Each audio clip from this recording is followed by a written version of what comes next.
Miss Palaver's Theatrical Theatrics. Miss Palaver could turn anything into a drama. The smallest thing would make her launch into the most over-the-top performance. It could be a plastic bag caught up a tree. Oh, woe, poor bag of plastic, come down from atop your lonely branch, she would wail. A teacher sneezing in assembly. Get thee to the nearest apothecary at once. Ye may only have moments to live. Miss Palaver liked using language from the time of William Shakespeare, the famous playwright who died over 400 years ago. A piece of chewing gum stuck in her shoe. Oh, woe! Oh, twice woe! I am stucketh to the spot. I will be entombed here for all eternity. A wasp trapped in the classroom. Out, out, O stingy foe! Thou art not welcome in my classroom ever. Do not force me to fetch us the spray canister of certain waspish doom. A bird plop landing on the headmistress's car. O bird of foulness, why have thou smitted the headmistress's vehicle so with your ploppy poo? A girl with a shoelace undone stoppeth at once and dotheth your shoelaces uppeth. Please, please, please do not thank us me, even though I have saved your life. A book being overdue at the library. O book, O pretty book, flieth back to the library on the wings of a dove. We need thee safely returned.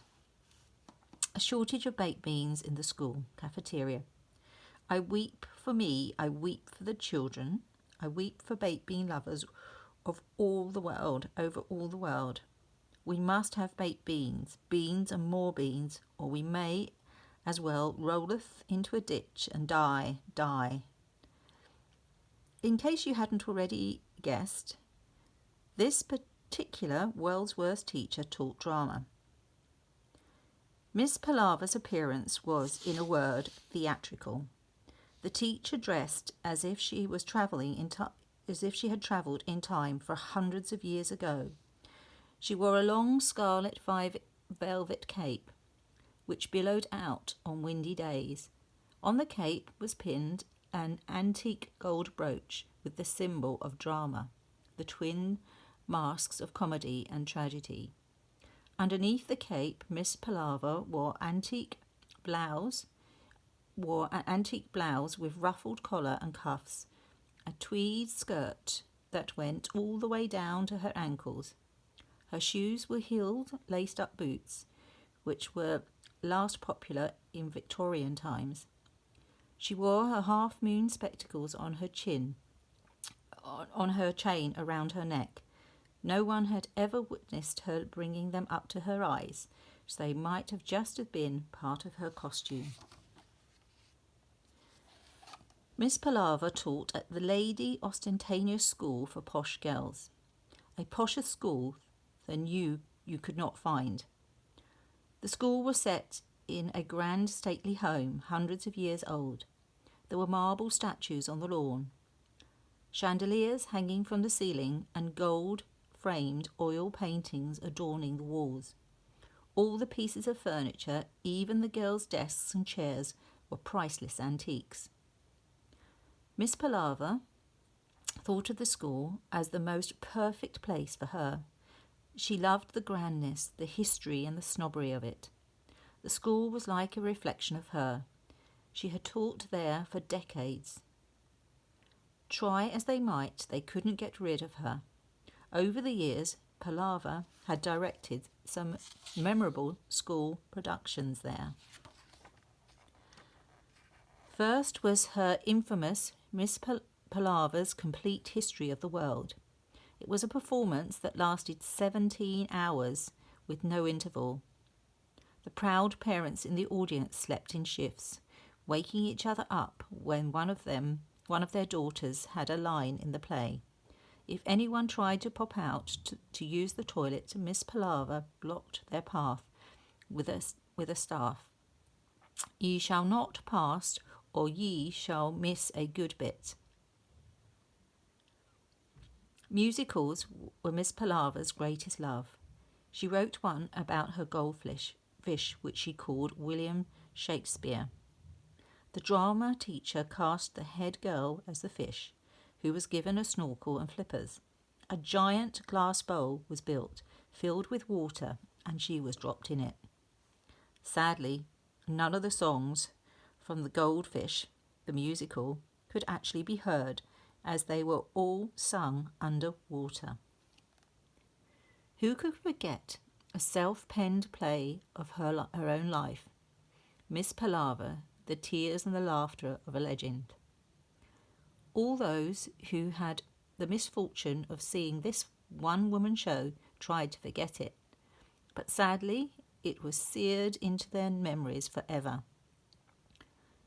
Miss Palaver played herself, of course, from birth to the present day.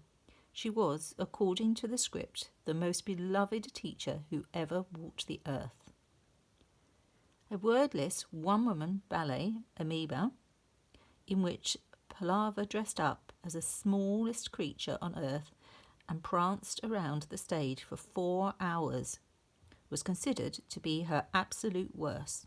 The school magazine Ostentation gave it the poorest review in the history of theatre. It simply read, pooh. In Biscuit's Assortment, the opera, a dozen different biscuits came alive, stepping out of the tin and began singing in Italian. The opera was the show Palaver considered to be her absolute masterpiece. Pink wafer, chocolate finger, ginger nut, bourbon, jammy dodger and custard cream were all at war as to who was the ruler of the magical kingdom of Biscuit Tin Land. It was even worse than it sounds, and I know it sounds horrific. The most terrible thing that could ever happen to you if you were a pupil at Lady Ostentatious School for Posh Girls was to be cast in one of her productions. As it was a boarding school, it was impossible to escape being in one. Each term, Miss Palaver posted a list of who was playing who on the notice board. The girls all called it the List of Doom. There was no saying no. The girls who did were expelled on the spot and forced to go to a less posh school, thereby bringing shame upon her family. Rehearsals for a production would go on for months, sometimes even years, often through the night. Worst of all, Miss Palaver would scream at you if you forgot a line or moved to the wrong spot on the stage. Knoweth! You are ruineth it. Now do it again and again and again and again until you get it right. The poor girls would burst into tears. Not that the teacher cared. All she cared about was her precious play, and she demanded nothing short of perfection. One morning, Miss Palaver was called into the headmistress's office. This was not an everyday occurrence, so the drama teacher's mind immediately began whirling as to why she'd been summoned. Were her plans of the drama-themed food in the dining hall finally going to come to fruition? Was she about to receive a Lifetime Achievement Award for the services to drama? Was the school going to be demolished so her plans for a brand new 1,000-seater theatre could be built, called, of course, the Palaver Memorial Theatre? Was the headmistress stepping down and Miss Palaver was taking over, allowing her to turn Lady Ostentatious into a drama school with lessons only in drama, and more drama? Or, best of all, was she going to be made Dame by Her Majesty the Queen? Dame Paloma Palaver had a lovely ring to it.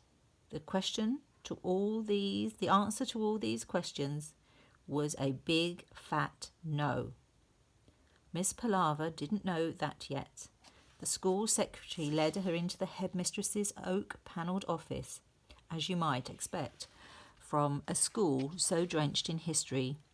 The room was filled of leather-bound books and oil paintings of the previous headmistresses. "You senteth for me, O great one," announced Palaver as she wafted into the room, her cape trailing behind her. It is I, the greatest drama teacher the world has ever known, Miss Palaver." "Yes, one knows who you are," snapped the frightfully posh headmistress. She was stern at the best at times. The lady didn't have time for the silly teacher and her even sillier productions. "Sit down," she ordered. Miss Palaver lowered herself into the chair slowly and theatrically. It took a few minutes for her bottom to actually reach the seat. Finally, the headmistress could begin. "One has brought you here today as one needs to talk to you about what you have proposed for this year's school play, the complete works of William Shakespeare, unabridged," asked Miss Palaver brightly. "Yes," replied the headmistress wearily. That is William Shakespeare, the playwrighter's, not William Shakespeare, my goldfisheth." "One gathered that. One assumes your pet goldfish hasn't written any plays." "One or two, but they are noteth great. They tend to go round and round and round in circles like him." The headmistress rolled her eyes. Miss Palaver really was bananas. "Miss Palaver, one is saying no." That was a word Miss Palaver never heard. She's such a force of nature that no one ever said no to her. After the shock had set in, she began her performance. Tears welled up in her eyes and her voice began to wobble with emotion. "But this is my masterpiece. This will make me go downeth in history as the greatest drama teacher who ever lived. It has never been doneth before. To stage all 37 of Shakespeare's plays and presenteth them in one evening of wonderment." "But it won't just be one evening, will it, Miss Palaver?" The teacher thought for a moment. Maths was not her strong suit, but each play runs for 3 or 4 hours, so she began attempting to work it out. "Knoweth. So how long would it take to stage all 37 of Shakespeare's often posterior-numbing long plays?" No longer than a week." "A week?" Even the headmistress was flabbergasted. "It could be longer, if thou so wishest. I could includeth Shakespeare's sonnets." "No!" bellowed the headmistress. She was losing her patience now. "Knoweth to the sonnets, but yetheth to the 37 plays?" asked Miss Palaver hopefully. "No! Knoweth. Yetheth is a knoweth, one means." "Yes, it is a no." And Miss Palaver henceforth had decreed that there will be no more school plays ever. The teacher was, for one moment, stunned into silence. They bring only misery to those who are in them, and even greater misery to those who have to sit through them. One has consulted with the school council, and all the girls here want your theatre room converted for badminton practice." "Badminton practice?" said Palaver. "Can't believe my ears. This was an insult of epic proportion, headmistress. Do I hear thee correctly? Thou art saying knoweth to the very first staging of all 37 of Shakespeare's plays, so the girls can hitheth a—" She could barely bring herself to say it. "Shuttlecock." "Yes, I am," replied the headmistress. Now, Miss Palaver, one more extremely posh school. Now, Miss Palaver, one has an extremely posh school to run. Good day. With that, she stood up and showed the teacher the door. Miss Palaver remained sitting and stared straight ahead. Miss Palaver, the headmistress waved her hand in front of the lady's eyes, but there was no response. Woe, woe, woe, and thrice row, whispered the teacher to herself. It sounds like the first cackle of thunder you hear when a storm is brewing. Miss Palaver, please do not make a drama out of this. Whoa, she wailed in reply. The sound was so piercing the glass in the windows exploded. The oil paintings fell off the wall, and the leather-bound books flew off the shelves. Stop that wailing at once, Miss Palaver, ordered the headmistress. She began shooing the teacher from her office. Miss Palaver staggered across the hall, her cape fluttering behind her. She came to rest between two giant columns. She wailed even louder than before. It was so loud that the school buildings began to crumble. A chandelier crashed from the ceiling. Plaster exploded from the walls. Doors flew off their hinges. Girls and teachers began streaming out of their classrooms. Everyone escaped to the safety of the lawn, leaving Miss Palaver wailing alone in the school building. This time she pushed with all her strength against the two giant columns. Huge cracks began shooting across them. As the columns crumbled, so did the old stately home itself. The ceiling caved in, the walls caved in. Everything that could have caved in, caved in. Soon the historic Lady Ostentatious School for Posh Girls was nothing but a pile of rumble. A cloud of dust covered everyone and everything. As the dust slowly cleared, all the staff and pupils began to make out a lone figure amongst the rubble. The figure looked like a statue, standing motionless, covered from head to toe in grey dust and debris. Miss Palaver, called out the headmistress. On hearing her name, the statue came to life.